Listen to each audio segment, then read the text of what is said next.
इस्तेमाल किया गया है स्वयं।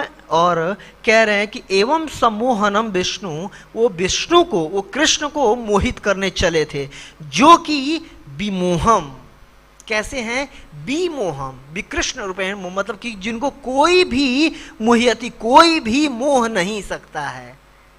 और आगे कह रहे हैं विश्व मोहनम, उनको कोई नहीं मोह सकता है और वो पूरे विश्व को मोह करके रखते हैं, पूरे विश्व को मोह करके रखते हैं। एक कथा आती है कि एक बार जो इंद्र होते हैं भेजते हैं कामदेव को, जब नर नारायण ऋषि तपस्या कर रहे होते हैं बद्रिकाश्रम में, तो भेजते हैं कि जाओ आप और इनका तपस्या भंग करो। कोई भी अच्छे से तपस्या करने लगता था, सबसे ज़्यादा इंद्र को दिक्कत होने लगती थी, तुरंत मतलब उनके कान खड़े हो जाते थे, क्यों कर रहा है। तो ऐसे भगवान पर भी चल दिए।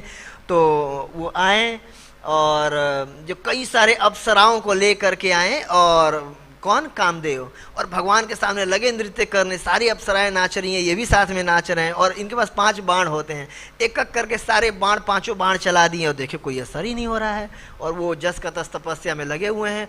इसके बाद क्या किए भगवान अपनी माया से कि अनेक अप्सराओं को वहाँ पर उत्पन्न कर लिया, और देखे कि ये जो स्त्रियां हैं, अप्सराएं हैं, ये इनकी सेवा में लगे हुए हैं, और इतनी सुंदर सुंदर स्त्रियां हैं, अप्सराएं हैं, कि वो क्या करने आए थे, भगवान को भी मोहित करने आए थे कामदेव। लेकिन जिस स्त्री को देखे उसी से उनका नजर नहीं हट रहा था। अच्छा ये है, ये है, ये है, ऐसे देखने लगे, बिल्कुल करने आए थे भगवान को मोहने, और भगवान ने उत्पन्न कर दिया। और जो उनके साथ और अप्सराएं आई थी, वो और उन अप्सराओं को देख रही, ओह इतनी सुंदर है ये, मतलब उनके सामने खुद ऐसी फील कर रही थी कि मतलब कितनी सुंदर, हम बंदर के जैसे हैं।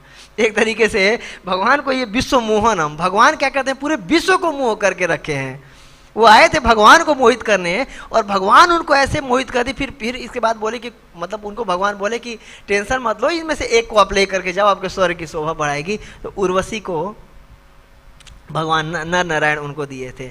तो ऐसे भगवान भी वो हैं, और विमोहनम, भगवान को कोई मोहित नहीं कर सकता, और भगवान सबको मोहित करते हैं। एक बार ऐसे ही आप लोग श्रवण किए होंगे 8वें स्कंद में, कि कैसे शिव जी भगवान से प्रार्थना करते हैं कि भगवान देखिए, आपके में जो भी आप अवतार लेते हैं ना, मैं सारे अवतार का जरूर दर्शन करता हूँ, तो आपके में मोहिनी अवतार का दर्शन नहीं किया, तो कृपा करके मेरे पे कृपा कीजिए, एक बार इस अवतार का भी दर्शन करा दिए। अब शिव जी बोले कि नहीं नहीं, देखो, भगवान बोले शिव जी से, वो जो अवतार है ना, ये असुरों के लिए है, जो ये असुर प्रवृत्ति के लोग, उनको छलने के लिए मैं लिया था, ये भक्तों के लिए कोई ये अवतार नहीं है। आप तो वैष्णव नाम यथा शंभु हो, मतलब ये नहीं बोले भगवान, बोले परम वैष्णव हो, तो आप मतलब आपके लिए थोड़ी ना है ये। तो शिव जी रिक्वेस्ट करते, नहीं नहीं देखिए भगवान प्लीज़ एक बार दिखा दीजिए।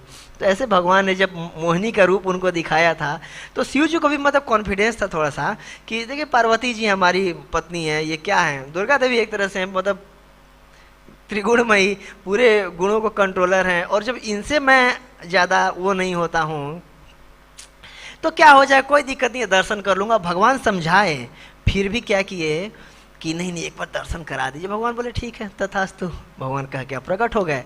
और उसी समय आप लोग कथा लीला सुने होंगे, जब भगवान प्रकट हुए मोहिनी रूप में, तो भाई सब कुछ छोड़ करके बिल्कुल उनके पीछे भाग लिए।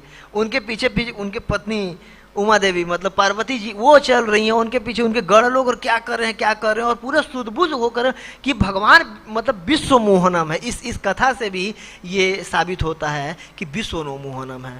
ये साधारण जीव की बात तो छोड़ ही दीजिए, शिव जी तक को मोहित करके रखते हैं।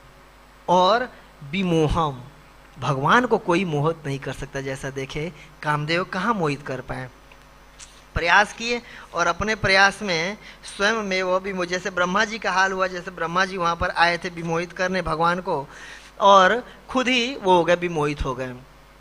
तो नॉर्मली कोई भी जीवात्मा ये मोह में क्यों पड़ता है, हम देखते हैं कि हम भी, कोई भी, भगवान इसमें प्रभुपाद जी परपट में लिख रहे हैं कि थोड़ा भी किसी के पास शक्ति है तो भगवान को ही हटा देता है। ओह कौन है भगवान, मैं खुद हूँ, मैं इतना बड़ा इसका रखा हूँ, ऐसा वैसा है कि नहीं।